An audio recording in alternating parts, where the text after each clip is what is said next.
Үйдө аял киши эркек кишинин телефонун чуккан арам.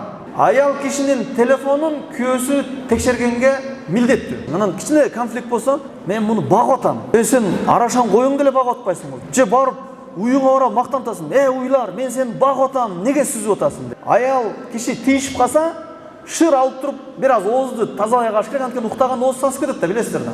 Ушул бизге келди. 30га чыккан эркектер ушул жерден толуп тура чыгат. Али үйлөнө элек. Анан ушундай көйгөйлөр бар. Албетте ойнош ойноп кеткен жери жок. Ойнош ойноп кеткендер бар, Кудай сактасын. Бирок телефондон нито жүрүп койгон келиндер бар. Ошонун себебинен эмне болот? Ажырашуулар бар. Телефонунан чукуп атып ажырашып кеткен, күйөөсүнүн телефонун кечке чукуп атып ажырашып кеткен үй бүлөлөр бар. Муну бул нерсе дагы азыркы күндүн көп көйгөйлөрү бар. Шариат маселеси боюнча муну угуп коюңуздар. Үйдө аял киши эркек кишинин телефонун чуккан арам. Анткени ал экинчи аял менен сүйлөшүшү мүмкүн, же экинчи аял издеши мүмкүн, үчүнчү аял менен же болсом кайсы бирөөгө жардам бериши мүмкүн. Ага эшик ачык. Нито жүрсө дагы аял киши жооп бербейт аны. Же күйөөсүнүн пиво ичкенине аялы кыяматта жооп берет деген жери бар. Же күйөөсү сойкуларга барып койсо аял киши жооп бербейт ага. Ошонун тетириси аял кишинин телефонун күйөөсү текшергенге милдеттүү. Текшергенге уруксат эмес, милдеттүү. Эми эчтеке жок. Эчтеке жок болсо дагы бирси эле карап койсо болду. Ал кокус текшерип калышы мүмкүн деп дагы шайтан бир нерсени салса дагы ошол шайтандын назарынан алыс болду. Анча-мынча бир аптада бир, 2-3 күндө бир эми телефон иштетпесин десек, аны кыла албайсыздар. Бирок милдеттүү түрдө текшерип коюшуңуздар. Эми текшериштен билбейсиздер, анткени аялдар жакшы чукуйсуздар, жакшы билбейсиздер, бирок текшерилmiş болуп коесуздар депчи. Значит текшерет депчи. Эми текшерүүнүн өз жолдору бар, бирок кантип текшерет десе, баягы мой действо деп туруп каяка киргенин, канчаганын бери ошентип текшерип койгон жок. Анан аялыңа ишенбейсиң, жок, ишенесиң. Эркек киши аял кишинин кыяматында жооп берет да. Эгерде аял киши күнөө иш кылса, ошол күнөөсү үчүн тозокко түшөт эркек киши. Ошондуктан текшергенге милдеттүү. Анын тетириси аял киши жооптуу эмес. Неге буга уруксат эмес дегенде экөө эки башка. Эркек киши аял кишини багыш керек, абийирин коргош керек, ахиретинде дагы бейишке чейин киргизиш керек. Тозокко түшө турган шакты таштаса, ошол себептүү эркек дагы жооп берет. Кээде эркек киши орой сүйлөп башкаганда аял киши биринчи бейиште даракты тийишкенде аял киши болот да. Телефондон башка бирөө менен жазышкан случайлар дагы болду.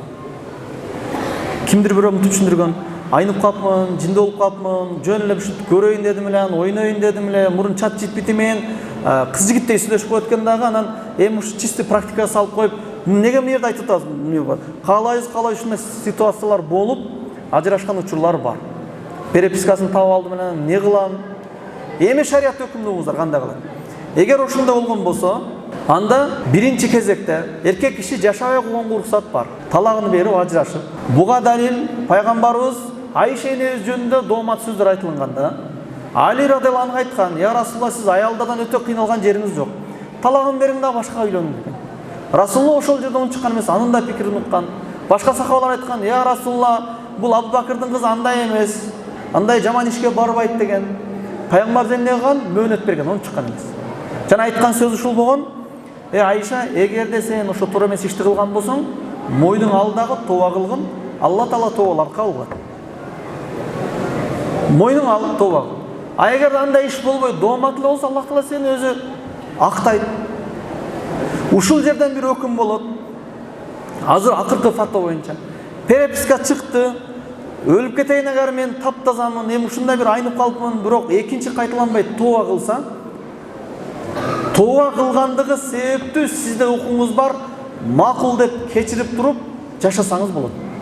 Өзү үчүн, балаңыз үчүн бул уруксат нерсе. Тооба кылсачы. Бирок тооба кылса, анан мен калаганым кылам, мен керек болсо эртең дагы сүйлөшөм десе, анда срочно ажыраш керек. Аял эркек бири-бири менен келише албай калды, шариятыбыз кантип келиштирет? Вайн хифтум шикака байнихима. Эгерде аял эркектин ортосунда проблема болуп аткандан корксоңор, фабасу хакама мин ахлихи ва хакама мин ахлиха. Анда аял тараптан бир адамды шайлагыла, эркек тараптан дагы бир адамды шайлагыла дагы, экөө бир кафеде отуруп алып чечиш керек. Аял тараптан тагасы келет, абасы келет, бир тууган акасы келет, кимиси келет, ал аялга тилеп турган бирөө келиш керек акылы жайында. Эркек тараптан да бир акылдуу адам келип, экөө кафеде 1 саат, 2 саат сүйлөш керек. Мынау үй бүлөнүн проблемасын чечебиз. Ошондо ортодо демек эркек мынантыш керек экен, эркек сөкпеш керек экен, теппеш керек экен, акчасын бериш керек экен, аял киши тилин сакташ керек экен, мынтыш керек экен, мындай кылыш керек экен деп туруп, ортодо бир договорго келе алат дагы, кайра бартыр экөөнөн мен муну четиштим, сен антесиң, сен мынтесиң деп жашатып койгонго болот. Ошондо Аллах Таала айтат: "Ва ин юрида ислаха юафиқиллаху байнахум." Эгерде экөө тең ислахты каалап, экөө жашатып беришти кааласа, Аллах Таалага ийгилик берет. Бирок экөө тең биз көрсөтүп коебуз, өзүбүздүн бир айта турган сөздү айтып алыш керек эле деп баягы бар го.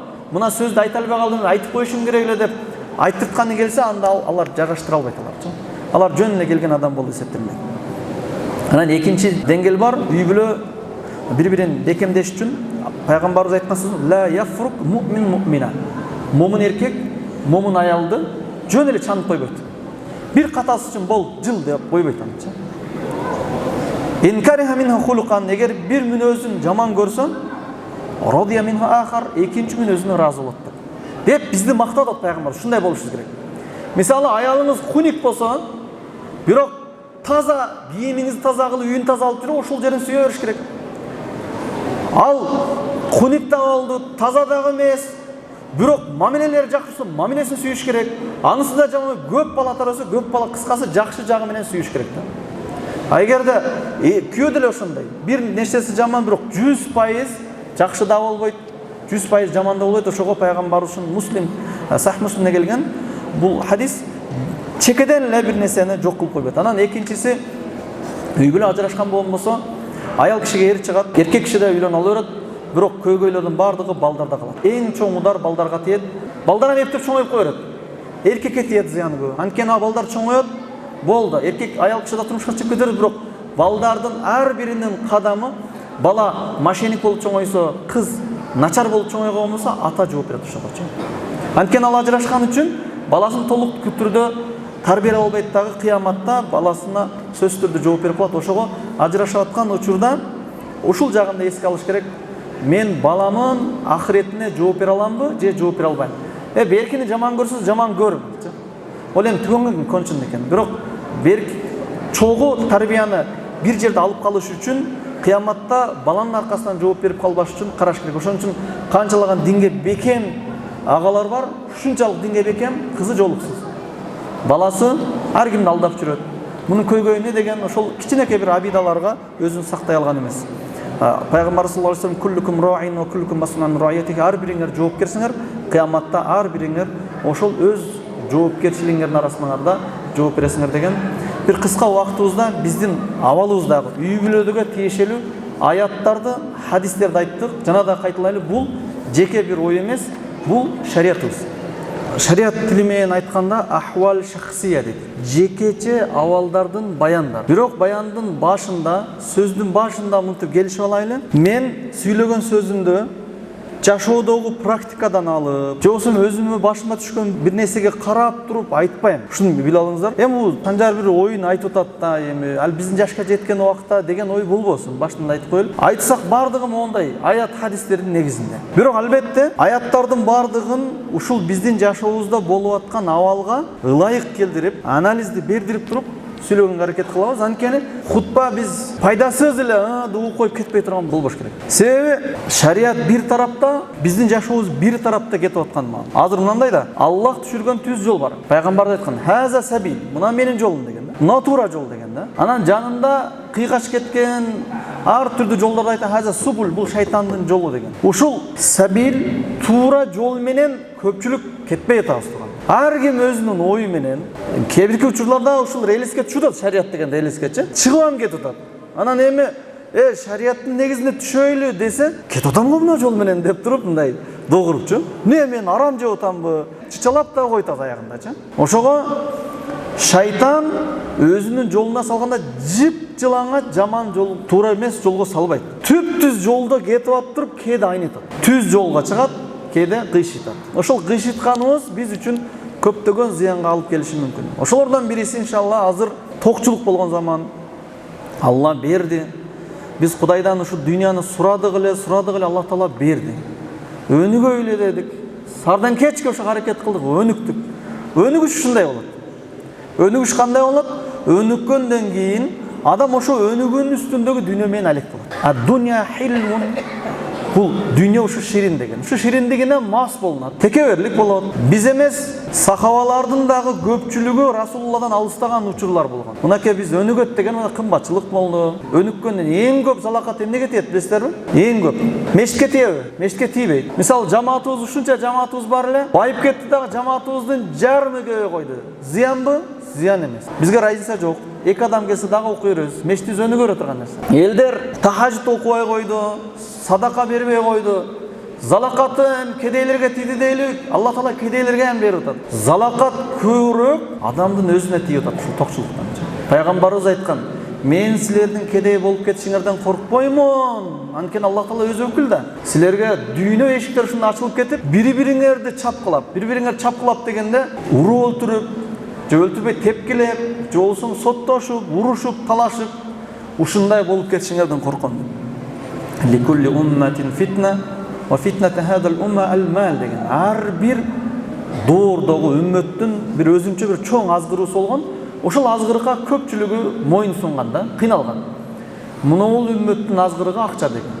Ошо акчанын айынан биз көп өзүбүздүн ахиретибизге көп зыяндарды кылып атабыз. Куранда айткандай: "Бал ту'thiruna al-hayata ad-dunya wal akhiratu khayrun wa abqa."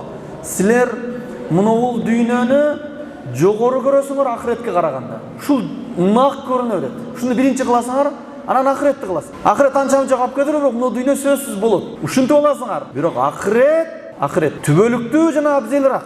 Шуну билгиле деп Алла Таала айтат. Ушул дүйнөнү көбүрөөк басым жасап алган учурларда эң көп залакат үй бүлө деген нерсеге келип тиет. Биз жаңы ошол Кыргызстандан сыртка чыгып иштеп баратканда, мисалы, динсиз өлкөлөргө чыктык. Бул жагы Корея, бул жагы Америкага чейин, Россиялап жүрдүк дагы. Башында иммунитет пайда болгон. Булар бир ит менен эле жашай берет экен, мамиле кылбайт экен, бир подъездде жашап дагы бири-бирин өлүп калса деле кабар албайт экен. Бир көйнөк кийгенде урушуп үй бүлөлөр ажырап кетет экен деп, ушу сөздөрдү көп сүйлөчү болдук дагы, азыр сүйлөбөй калдык. Неге дегенде ошону биз кайрап келип алдык. Өнүгөбүз деп. Акчанын айынан бир тууган бири-бири менен канча жылдан бери чай ичпегендер бар, кабар албайт. Анан бир көйнөк кийем деп атам, сен мени түшүнбөйсүң, сен мынтесиң деп атып үй бүлөлөр ажырашып, балдар жетим калган учурлар бар. Токчулуктун, өнүгүүнүн эң көп зыяны үй бүлөгө тийет. Биздин аталарыбыз 8, 9, 10 балалуу, мисалы чоң аталарыбыз 12 балалуу болгон. Бир комнатанын ичинде эле эшикке от жагып, жайын кышын сарайдалар деле жуунуп, үйгө суу кирген эмес. Бирок ошондо деле ысык суун тартып өткөн. Демек, жокчулук бул үй бүлөнү бузбайт экен. А бирок азыр этаждаган үйлөр бар. Ар бир бала үчүн өзүнчө бир бөлмө бар. Кирсең, өзүң салган үйүңдө өзүң дагы адаша турган деңгээлдеги өнүккөн учурларда үй жөн эле турат. Демек, мына бул акча көптүрөбү экен? Көптүрөт туугандар. Неге дегенде, ханга да салам бербейм керек болсо, же болсо милдетсе ал мага келсин. Ал мында кылсын, ушул көйгөй туугандар. Пайгамбарыбыз айткан: "Ла ядхулул жанна", жаннатка кирбейт. "Ман кана фи қалбихи", кимдин жүрөгүндө болсо, мисқала заррати мин кибр, текеберликтен бир заррачалык. Зарра дегенде, муну көрүп атасыздарбы? Мен көрүп атам, сиздер көрбөйсүздөр. Ушуну көзгө көрүнбөгөн, жакынкы расстоянияда көрүнбөгөн зарра дейт. Ушул заррачалык текеберлиги бар адам жанатка кирбейт. Бул дегене принцип бар го. Мен барам керек болсо ал келсин дейт. Ушул адамдардын бардыгы тозок эсеп. Тозокко дегенде мындай деп айтпаңыздар. Кафырбы эмес, күнөөсү үчүн тозокко түшөт сөзсүз түрдө. Прямо бейишке кирбейт деген сөз. Мен айта турган нерсебиз, мына бул эгерде үй бүлөдө эч болбосо бир тарап макул дегенде, өзүнүн тил менен сүйлөшүп, допустимиске барганда үй бүлөлөр ажырашпайт. Өзү кетти да өзүчү.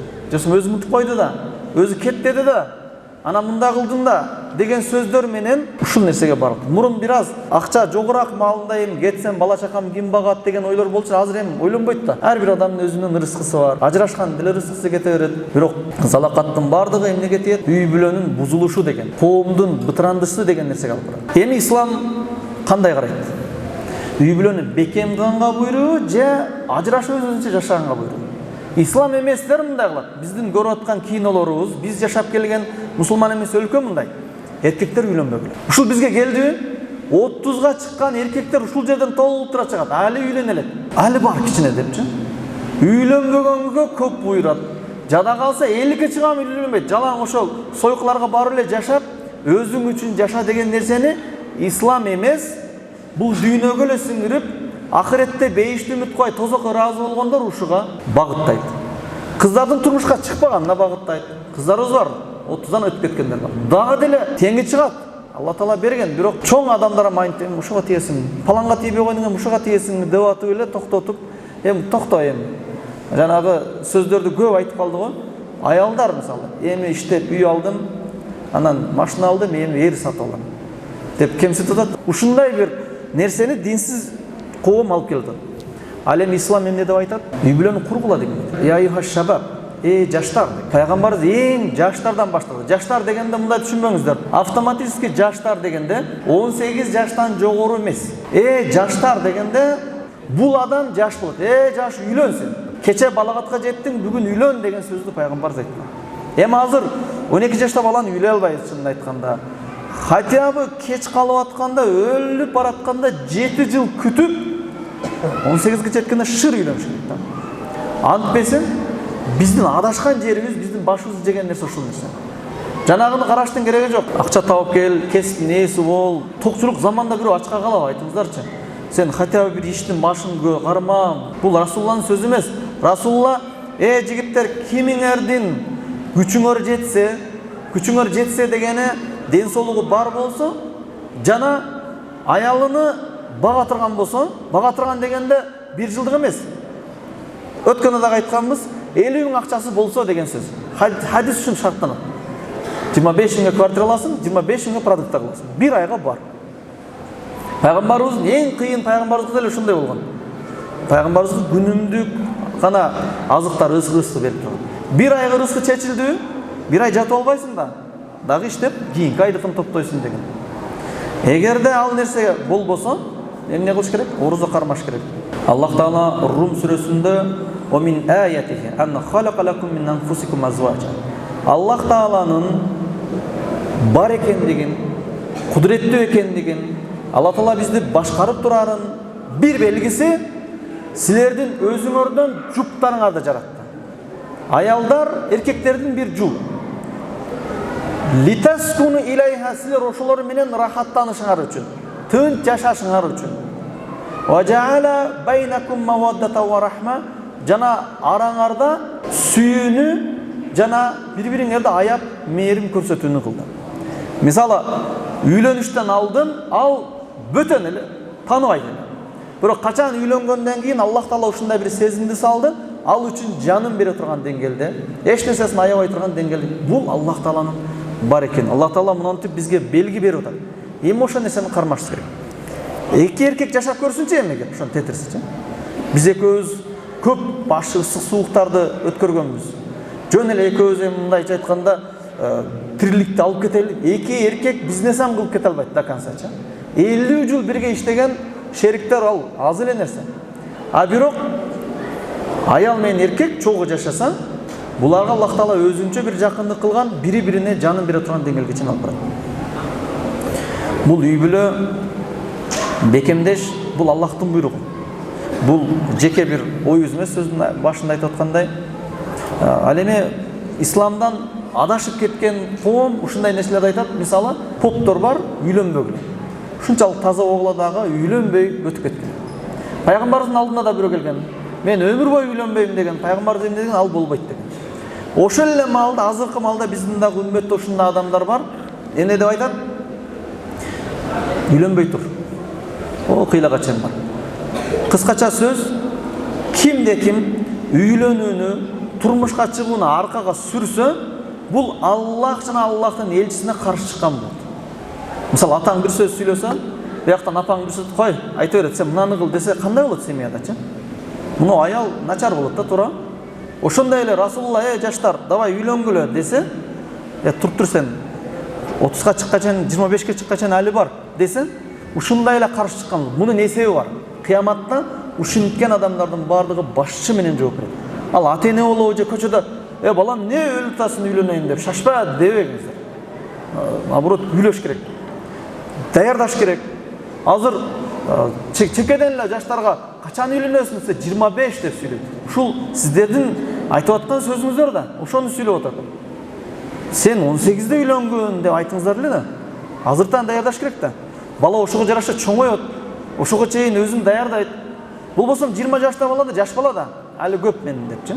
Жоопкерчиликти албайчы. Үй бүлөнү куруп алыш бир маселе болгондон кийин үй бүлөнүн бекемдеп алыш өзүнчө бир маселе. Биздин динибиз үй бүлөнү бекемдегенге буйруган. Бирок тилекке каршы биздин токчулугубуз, биздин өзүбүзчө оюбуз, биздин идеологиябыз, көз карашыбыз, дагы биздин понятиябыз, биздин жетишкендик заманбап пикирибиз үй бүлөнү бузганга тартып келет. Эмне корккон жерибиз барбы? Курсакка баткан үйгө батпай калабы эле? Мен көрсөтүп коем деп атып, үй бүлөнүн ажырашына себеп болгон адамдар дагы арабызда бар. Бул нерсе дагы биздин шариятыбызга каршы келген нерсе. Болушунча үй бүлөнү бекемдегенге аракет кылыш керек. Үй бүлө мындай. Эркек киши үйлөндү, аял киши турмушка чыкты. Эми экөөнүн ортосунда кошумча ла таңсал фадла байнакум, бири-бириңердин араңарда артыкчылыктарды унутпагыла деген. Болушунча подходторду кылгыла деген сөз. Анан динди эле түшүнгөн эле жер мынтип айтат. Так, эркек киши көп деле милдеттүү эмес. Ошо курсагы тойгондон кийин болду да, жеген ичкен. Анан кичине конфликт болсо, мен муну багып атам. Сен арашан коюң деле багып атпайсың болду дечи. Же барып уюңа барып мактантасың. Уйлар, мен сени багып атам, неге сүзүп атасың депчи. Бакканды милдет кылыш керек, бакканга милдеттүүсүң. Алла Таала баккандан сырткаркы нерсени дагы айткан. Артыкчылыкты унутпагыла, гүл бергиле, ресторанга алып баргыла. Туура атаң, апаң апарган эмес, бирок ол замандарда жөн эле эшикке чыгып, огороддун астында жетелеп апарып койсо эле, баягы поля барбы тамек эккен жакка. Ошого чогуу барып келсе эле романтика боло берген. Адамдар ошого жараша канаат кылган. Азыр андай болбой атат, азыр ошого жараша көтөрүп, кичине кээ бир каприздерге жеткенде ортодогу жакшылыктарын эстеп, ызычуу калып барбай тургандай болуш керек. Аллах Таала айткан: "Валакунна мислуллази алейхинна бил ма'руф". Аялдар үчүн ушул акылуу эсептелинет. Эркекке кандай жакшылык кылса, куд ошондагы да жакшылыктарды кылыш керек. Валириджал алейхинна даража, эркектер үчүн өзүнчө даража бар.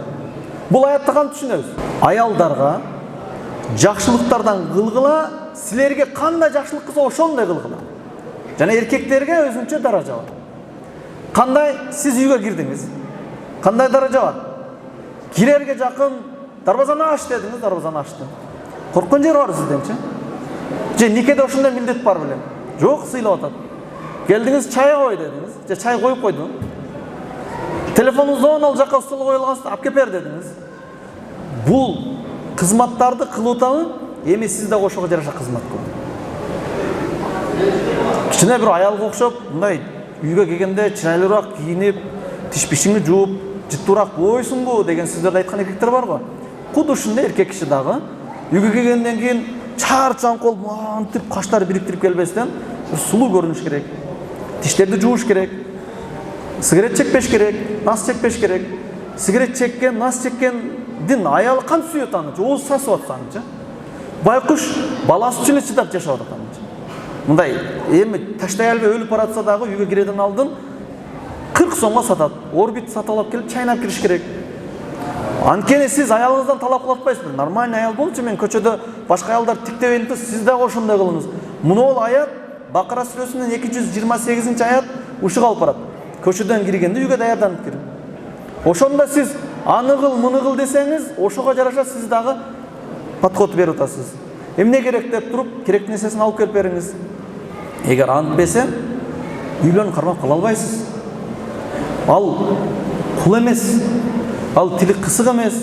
Бизде көбүнчө мына жерде эркектер отурат. Эркектер чынын айтканда биз подход кылбай атабыз. Пайгамбарыбыз түнү жатканда мисвакты башына коюп жаткан. Сиздер телефонду башыңызга коюп жатасыздарбы? Мисвакты башына коюп жаткан. Барбы мисвакты башына койгон арасындачы? Эмнеге дегенде, аял киши тийишип калса, шыр алып туруп, бир аз оозду тазалай калыш керек, анткени уктаганда ооз сасып кетет да, билесиздер да. Ошол нерсеге ушар болгон. Этияттапчы. Пайгамбарыбыз бир аял менен экинчи аялына барган болсо, эч болсо ортодо дарат алган. Болбосо гусул алынган. Ал деген эркек дагы өзүнө жараша мындай жасаныш керек. Үйгө келгенде эми бул эми менин аялым болду. 2-3 төрөп койду. Эми кете беле, каяка кетет дебесинчи. Үй бүлөлөр көп ажырашуунун себептеринен бул биздин замандын фитналарынан дагы бир фитна бар. Билесиздерби? Ал фитнага биз өзүбүз жол берип коебуз. Үй бүлөнүн башталышында мына жерге келген эркектер биз артка чыгып коебуз. Эркектер отун жарып, союш союп, тойду өткөрүп бергенге эле эркек болуп койт. Эми барыңыздар эмес, көпчүлүктүкүчү. 2 жаш каяктан табышат дегенде, кайсы бир чоң эненин эжесинин бир сиңдиси табат, же өзү телефондон табышып алат. Анан кийин 3-чү кезекте келип атат. Бул нерседе биз эң акыры туруп атабыз да. Акасы бар. Акча бар, физика бар. Бирок эң акыры да карындаш деп атканчы. Анан кийин ажырашууга келгенде эң биринчи ошолчу. Ушундай ситуация болуп калды десе, ким экен деп туруп барып, балекеттерди куруп, алар жашап кете турган нерсе. Же башында ошол эркек киши кадамды кылып өзү, мына карындаштым алып кой, мына эженин, мына кошунамдын кызын алып кой деп атып, өзү аралашса, үй бүлөдө конфликт болгондо ушу күйөө балайым биринчи ошол ортого түшкөн адам оюна келет. Сен го начар чыктың, просто сенин бир менин сыйлаган адам бар да депчи. Эч болбой кетип тиштенген моментинде бекеңчи бир чай ичейинчи деп ошол адам менен сүйлөшөт. Уже бир түшүрүп отурган деңгээлге жетип калды, могу карындашты не кыласыз депчи. Анткени ал башында аралашканда. Ал эми аз антпесен сразу жандырып аткан не болуп атат? Анткени аны үйлөнгөндө акасын да, атасын да тааныбайт да, өзү аркылуу чыккан. Пас бирактанчы. Ошон үчүн эми үй бүлө конфликтинде агасын дагы, тууганын дагы тоготпойт. Олар жок да, алар кийин келип атат. Ошондуктан биздеги эң кемчилик нерсе эмне болуп атат? Башында эркекчилер аралашпай койду. Умар радыйаллаху анху кызынын Хафсаны күйөөсү өлүп калганда өзү барып туруп сунуштаган, Абу Бакырга сунуштаган. Ушундай да. Башка ошентип акыл Расулулла алган. А бизде кандай түшүнүк бар? Азыр мен айттым, Эшматка айттым. Анан көрүп туруп, рахмат, карындашыңыз мага жакпады десе, ошол нерсени көтөрө албай, эркек ошол сөзүнү эркек киши көчөдө сөккөндө эле көтөрүп жүрүп атпайсыз. Мисалы, машинанын кичине кыса калсаңыз, бирөө энеңизден өтүп баарын шылып сөгүп таштаса деле, кээде акылдуу кылып бул башы жок экен деп өтүп кетип атпайсызбы?